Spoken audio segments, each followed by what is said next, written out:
una gran obra, un gran trabajo sin duda. Pues, ¿qué te puedo yo decir? Sobre todo mucho tiempo para investigar, redactar y darlo a conocer. La historia como una pasión. La verdad sí, porque ha sido mi segunda profesión y es la que ha alimentado mi espíritu, siempre digo yo.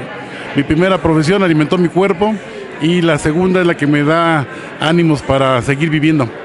¿Cuánto tiempo te llevaste? Un año aproximadamente en buscar información, leer cerca de 80 textos, bueno, algunos libros completos, otros artículos de algunas obras generales, pero cerca de un año en leer, formar las fichas e ir redactando. Hubo cosas que ya conocías, pero sin duda hubo otras que te sorprendieron.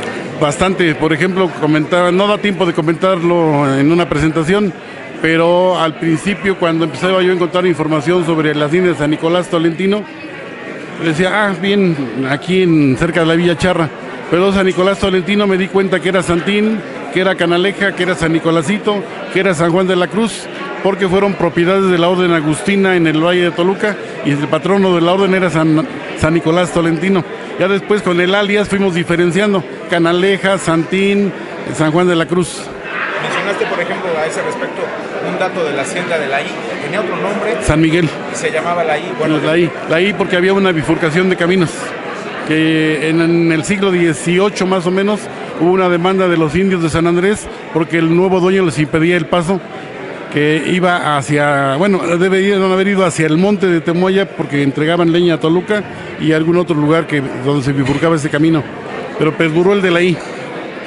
Estamos hablando de una obra muy interesante, pero que nos deja queriendo saber más, ¿no? ¿Habrá un segundo trabajo de esto? Fíjate que ojalá y lo hubiera, porque simplemente revisando distintas etapas del libro, de la evolución de las haciendas, encontré que hay tema para muchísimo. Por ejemplo, lo que decía yo, si en la Sabana Grande, que era una franja de terrenos de pastos muy fértiles, se consiguieron las primeras estancias ganaderas por Cortés, después ahí surgieron las primeras haciendas.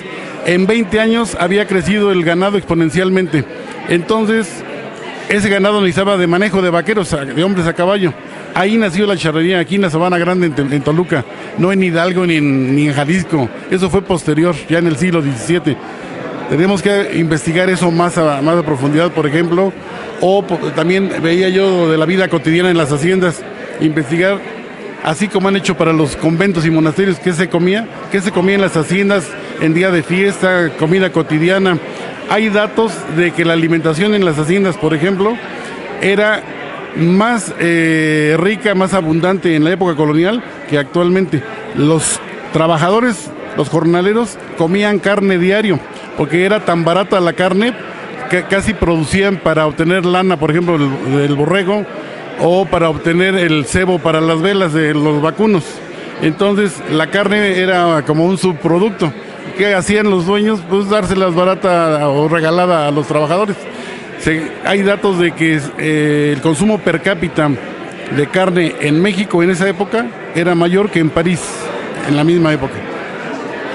Ya para terminar, este dato que das de que la charrería, que es una hipótesis, de que la charrería pudo haberse gestado aquí, en esta zona, se puede sostener muy fuertemente, ¿no? Bastante, porque te digo, están los respaldos de que Cortés, para empezar, trajo los primeros hatos de caballos en 1524 a Atenco. A los pocos años, más o menos en la misma época, sus parientes, los Gutiérrez Altamirano, condes de Calimaya, traen los primeros toros de Lidia. Entonces, el manejo de esos animales requería de gente a caballo. ¿Y qué hacían? Pues lazarlos, arrearlos, etcétera. Y acá está el antecedente de la charrería, la cuna de la charrería. Muchas gracias, mi Chucho, enhorabuena. Gracias, mi estimado Moy.